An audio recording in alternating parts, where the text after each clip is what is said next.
Hey guys, di video kali ini kita akan membahas Indomaret lagi dengan judul tips cara diterima lamar kerja di Indomaret. Sebelum itu, mari kita intro terlebih dahulu.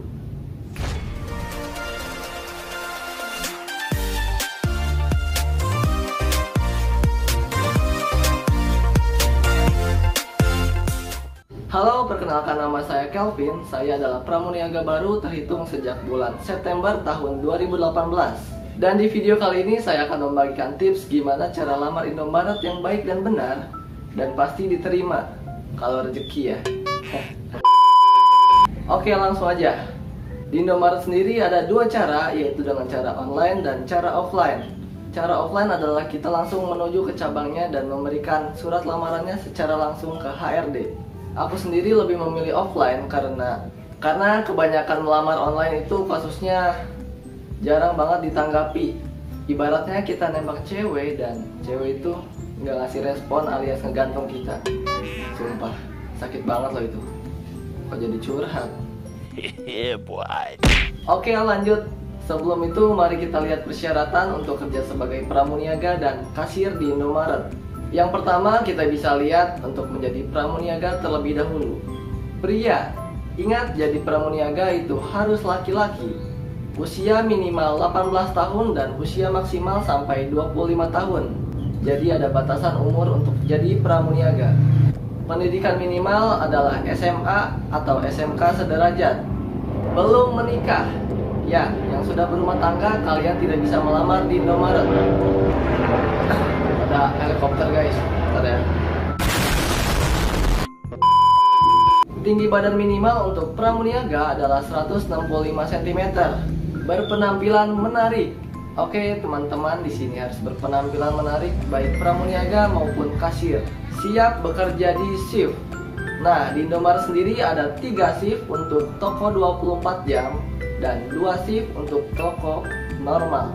Aku sendiri sudah merasakan di keduanya, oke? Di toko 24 jam dan di toko normal. Shift malam yang paling mantap, cihuy. Dan yang terakhir adalah penempatan sesuai kebutuhan toko. Nah, jadi di sini teman-teman harus siap dipindahkan kemana saja sesuai kebutuhan toko. Oke, itulah syarat untuk menjadi pramuniaga di Indomaret. Dan selanjutnya kita akan membahas untuk syarat menjadi kasir di Indomaret. Kurang lebih sama aja, cuman berbeda di tinggi badan dan usia maksimal. Tinggi badan untuk kasir adalah 155 cm dan usia maksimal untuk kasir adalah 23 tahun. Berbeda 2 tahun dari pramuniaga. Nah, adapun fasilitas yang diberikan oleh Indomaret yaitu gaji minimal sesuai UMK penempatan, BPJS Kesehatan dan Ketenagakerjaan, THR, lembur, cuti, dan insentif.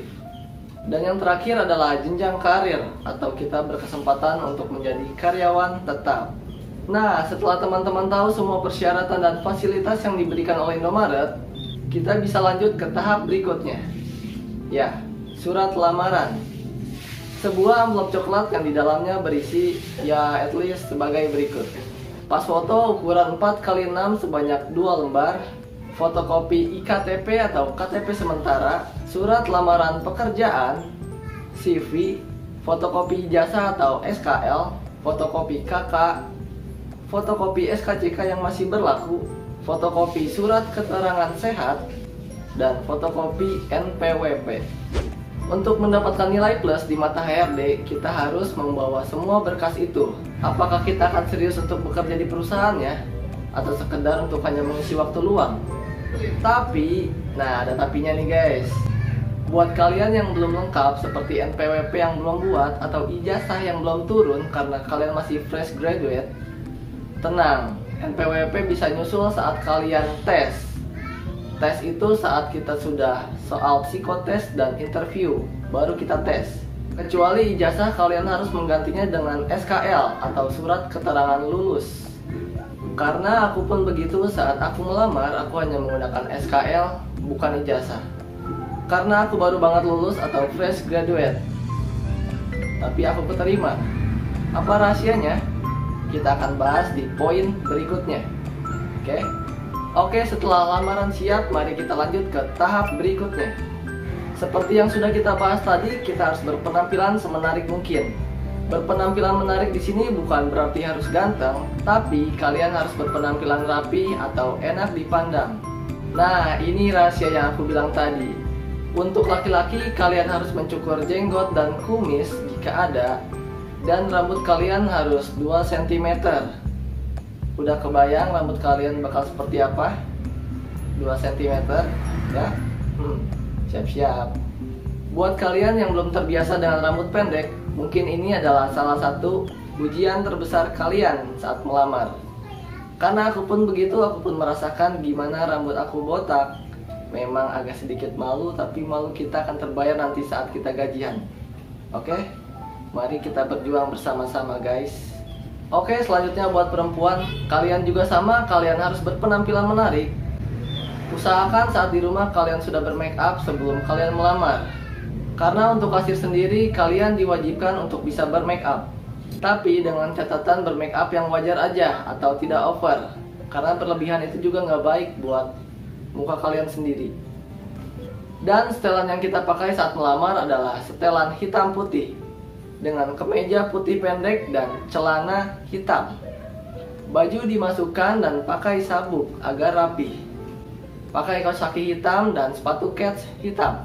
Nah, itu dia persiapan eksternal kita atau persiapan dari luar kita. Kita juga harus persiapin dalam diri kita, alias attitude atau sopan santun. Ini adalah poin penting yang ketiga yang harus kita persiapin. Kita harus punya attitude yang baik di hadapan HRD. Karena saat kita memberikan lamaran ke HRD-nya, kita memberikannya secara langsung dan bertatap muka secara langsung.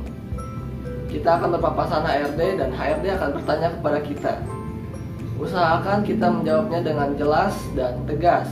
Jangan sampai gugup atau nervous. Karena nantinya kita akan berkomunikasi dengan pelanggan secara langsung. Dan pasti si HRD tidak mau karyawannya gugup di depan pelanggan.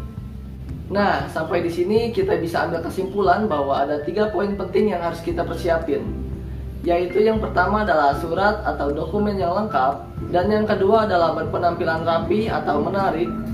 Dan yang terakhir yang paling penting adalah attitude yang baik. Nah, itu dia 3 poin penting yang harus kita persiapin untuk melamar kerja di Indomaret. Di video selanjutnya kita akan membahas soal psikotes dan interview kerja di Indomaret. Jika kalian bingung dan ingin bertanya, mari kita diskusi bersama di kolom komentar.